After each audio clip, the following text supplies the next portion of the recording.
وعلیکم السلام ورحمۃ اللہ وبرکاتہ۔ الحمد للہ رب العالمین، والصلاة والسلام على سید الانبیاء والمرسلین وعلى آلہ واصحابہ اجمعین، اما بعد فقد روی عن سفیان بن عیینۃ رضی اللہ تعالی عنہ قال: عند ذکر الصالحین تنزل الرحمہ، پڑھی الصلاۃ والسلام علیک یا رسول اللہ، الصلاۃ والسلام علیک یا رسول اللہ، الصلاۃ والسلام علیک یا نبی اللہ، الصلاۃ والسلام علیک یا نبی اللہ، وعلی آلک وعلی آلک واصحابک واصحابک یا شفیعنا یوم الجزا۔ یا شفیعنا یوم الجزا۔ محترم سامعین کرام،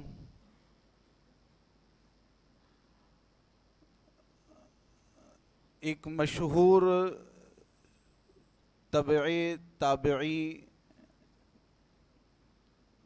جلیل القدر محدث اور فقیہ حضرت سفیان بن عیینہ رحمۃ اللہ تعالی علیہ کا ایک مشہور قول جو کئی کتابوں میں نقل کیا گیا اور اس کے مفہوم کو اگر دیکھا جائے تو کئی قرآنی آیات اور حضور علیہ الصلاۃ والسلام کی احادیث اس قول کے مفہوم پر دلالت کرتی ہوئی نظر آتی ہے۔ قول کیا گئے؟ حضرت سفیان بن عیینہ رحمۃ اللہ تعالی علیہ فرماتے ہیں: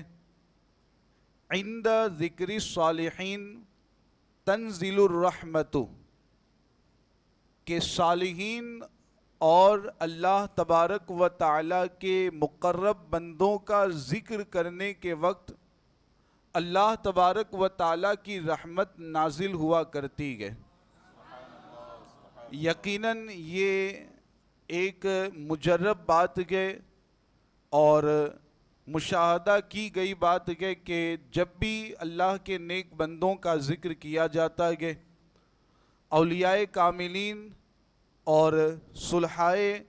کاملین کا جب ذکر کیا جاتا ہے تو یقین جانے بندہ اللہ تبارک و تعالی کی بے شمار رحمتوں اور برکتوں سے مالا مال ہو کر کے لوٹتا ہوا نظر آتا ہے۔ آج کی ہماری یہ جو نشست ہے، خاص طور سے اللہ تبارک و تعالی کے ایک مقبول اور برگزیدہ بندے اور دنیائے سنیت کے ایک عظیم شخصیت جنہیں ہم اور آپ حضور سیدنا سلطان العارفین مخدوم المشائخ مخدوم اشرف سمنانی رحمۃ اللہ تعالی علیہ کے نام سے یاد کرتے ہیں۔ سبحان اللہ سبحان اللہ۔ انہی کے مناسبت سے اور ان کی بارگاہ میں خراج عقیدت پیش کرنے کے لیے اس محفل کا انعقاد کیا گیا ہے۔ یقیناً مخدوم پاک کی سیرت کو جاننے والا اچھی طریقے سے جانتا ہے کہ انہوں نے اپنی زندگی کا اکثر حصہ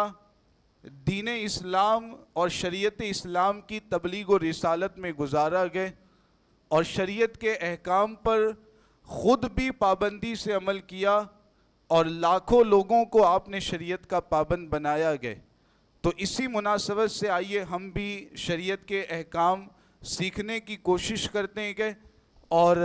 یہ امید رکھتے ہوئے کہ اللہ تبارک و تعالی ہمیں عمل کی بھی توفیق عطا فرمائے، اس امید کے ساتھ شریعت کے احکام سیکھنے کی ہم کوشش کرتے ہیں سوالات و جوابات کا سلسلہ شروع کیا جاتا ہے۔ السلام علیکم ورحمۃ اللہ وبرکاتہ۔ وعلیکم السلام۔ حضور مفتی صاحب کی بارگاہ میں سب سے پہلا سوال یہ ہے کہ اگر عورت مستقل سسرال میں رہتی ہے تو جب وہ مائکے جائے گی تو وہاں پر نماز کے بارے میں کیا حکم رہے گا؟ سفر کی نماز کے حوالے سے کچھ ضروری سوالات اس سے پہلے والے سیشن میں کر دیے گئے اور ان سوالات میں ایک سوال یہ بھی کیا گیا تھا کہ اگر کسی بندے کی کسی جگہ پر شادی ہو جاتی ہے تو وہ بندہ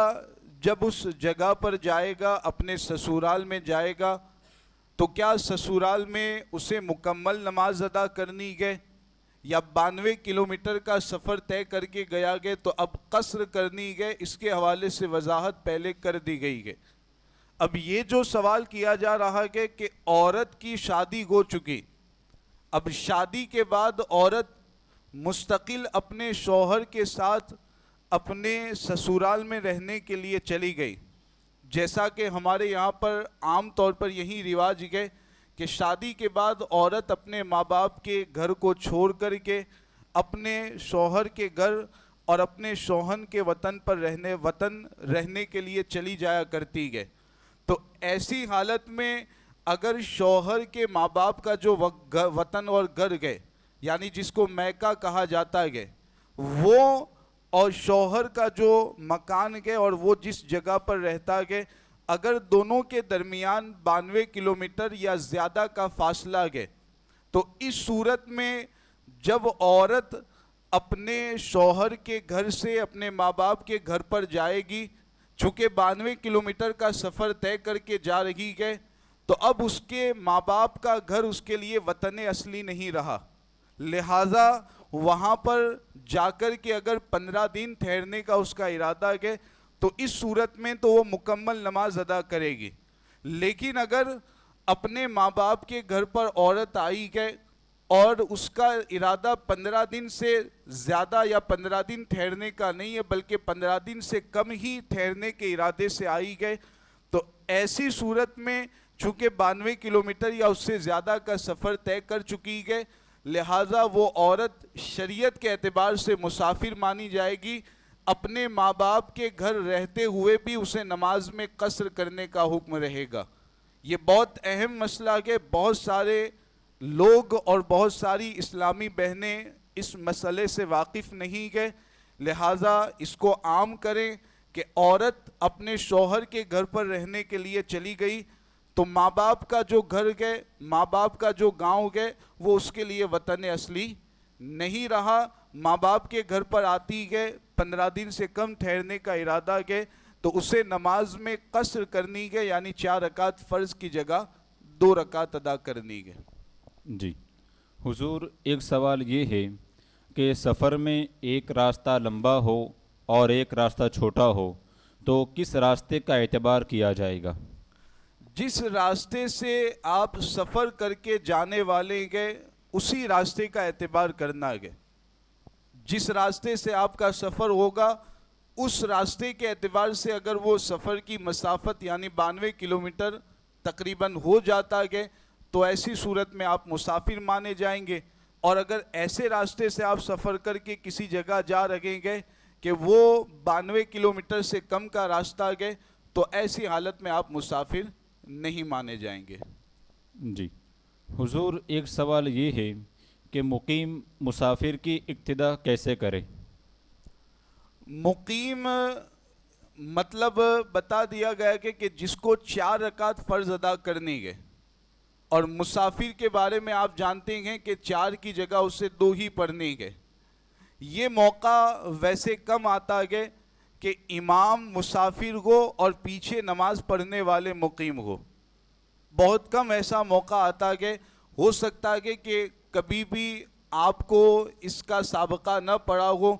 اور ایسا نہ ہوا ہو کہ امام مسافر گئے اس کے پیچھے آپ نماز پڑھنے کے لیے کھڑے ہوئے گئے، لیکن مسئلہ شریعہ جاننا ضروری ہے کہ کبھی اس پر عمل کرنے کی ضرورت پیش آئے تو آپ صحیح مسئلے پر اور صحیح طریقے پر عمل کر سکیں.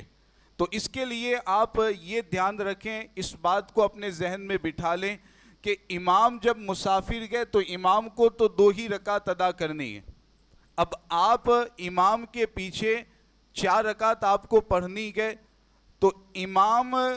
کے پیچھے پہلی رکعت میں آپ جب شامل ہوئے گئے تو 1 رکعت امام کے ساتھ ادا کریں گے، دوسری رکعت امام کے ساتھ ادا کریں گے جیسے عام طور پر ادا کی جاتی ہے.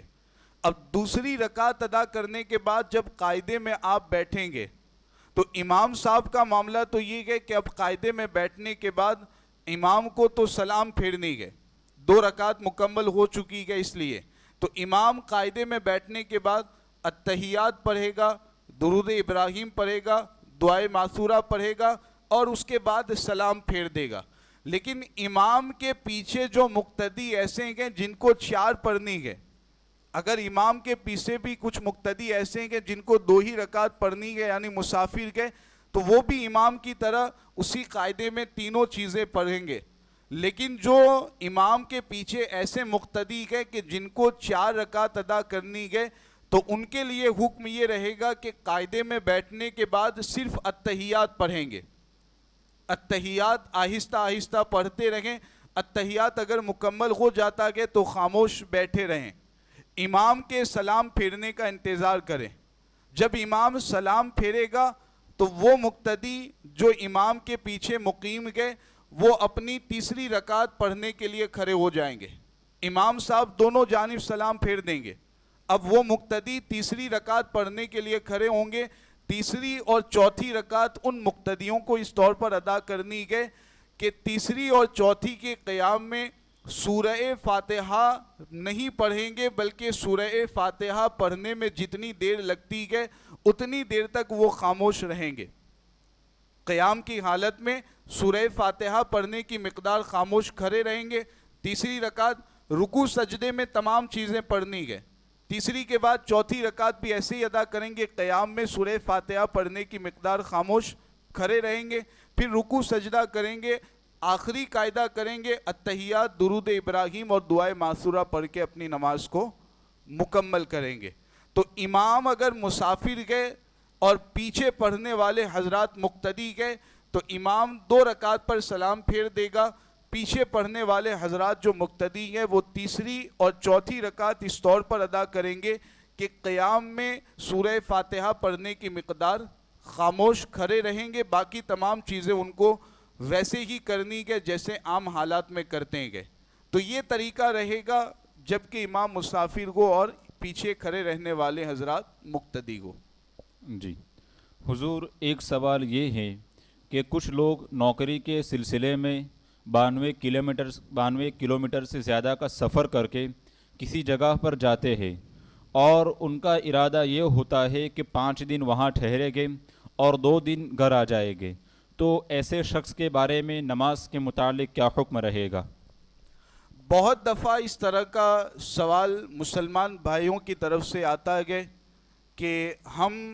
ایک جگہ رہتے ہیں لیکن ہماری نوکری 100 کلومیٹر 150 کلومیٹر دور گئے. اب ہمارا سلسلہ یہ رہتا ہے کہ ہفتے میں 5 دن وہاں رہتے ہیں، سنیچر اتوار کو ہم اپنے گھر پر آ جاتے ہیں. تو یاد رکھیں اگر وہ گھر سے نوکری کے لیے جہاں پر رہتے ہیں اگر وہ 92 کلومیٹر سے کم کا سفر ہے،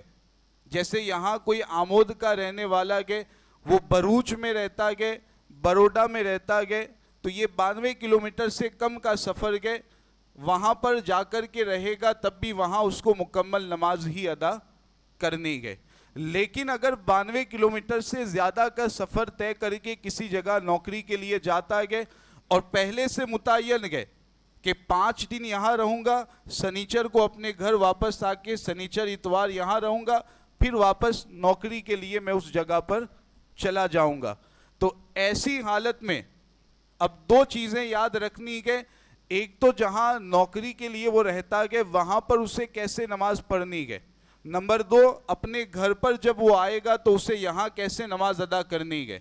تو وہاں نوکری کے لیے جب وہ گیا گئے اور پہلے سے متعین گئے کہ 5 دن ہی اسے وہاں رکنا گئے، پھر 6ٹھے دن وہ واپس اپنے گھر پر چلا آئے گا، تو ایسی حالت میں وہاں پر وہ مسافر ہی رہے گا،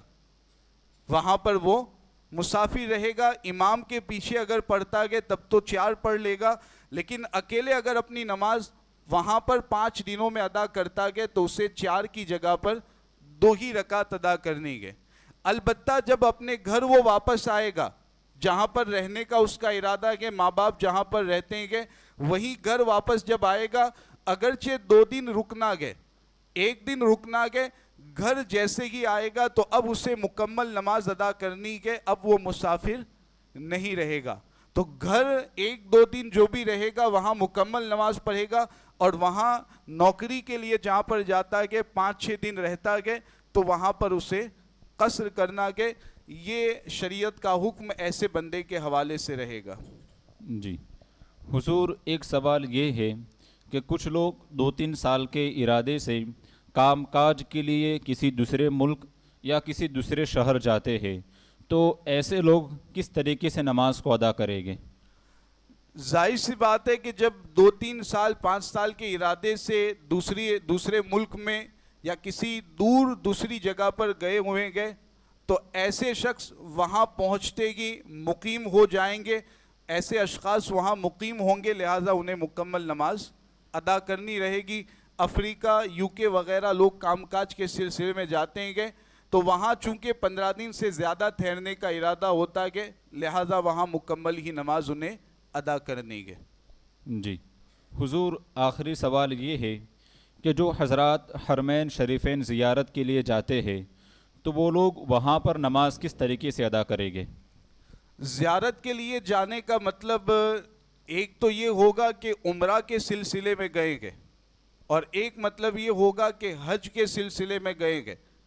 عمرہ کے لیے اگر گئے گے، عام طور پر آپ جانتے ہیں کہ عمرہ میں جانے والے افراد کا طریقہ یہ ہوتا ہے کہ 15 دن کے لیے جاتے ہیں، 1 ہفتہ مکۃ المکرمہ میں رہنا ہوتا ہے، 1 ہفتہ مدینہ المنورہ میں رہتے ہیں. یہ عام طور پر سلسلہ ہوتا ہے. یا 20 دن کا اگر پیکیج ہے تو 10 دن دونوں جگہ پر الگ الگ رہتے ہیں. تو خلاصہ کلام یہ ہے کہ اگر کسی بھی ایک جگہ پر مستقل 15 دن ٹھہرنے کا ارادہ نہیں ہے، بلکہ جیسے ہفتہ کا پہلے سے ارادہ ہے کہ 1 ہفتہ یہاں رہیں گے، 1 ہفتہ یہاں رہیں گے، تو اس حالت میں جب 15 دن سے کم ایک جگہ پر ٹھہرنے کا ارادہ ہے تو اس صورت میں وہاں جب عمرہ کے لیے گئے گے تو دونوں جگہ پر مسافر رہیں گے. جب دونوں جگہ مسافر رہیں گے تو وہاں پر نماز قصر ہی ادا کرنی ہے، 4 کی جگہ 2 ہی رکعت ادا کرنی ہے. اگر حج کے لیے گئے گے تو حج میں بھی یہاں سے جانے کے بعد جیسے مکۃ المکرمہ پہلے گئے، جانے کے بعد اگر مسلسل 15 دن تک وہاں ٹھہرنے کا ارادہ ہے، 15 دن تک اگر مکۃ المکرمہ میں یا 15 سے زیادہ ٹھہرنے کا ارادہ ہے تو پھر مقیم ہوں گے، 4 رکعت مکمل ادا کرنی ہے. اور اگر اس طرح کا معاملہ ہے کہ 15 دن کے اندر مکۃ المکرمہ سے دوسری جگہ پر جانے کا ارادہ ہے تو اس صورت میں مکمل چونکہ 15 دن ٹھہرنا ہوا نہیں لہذا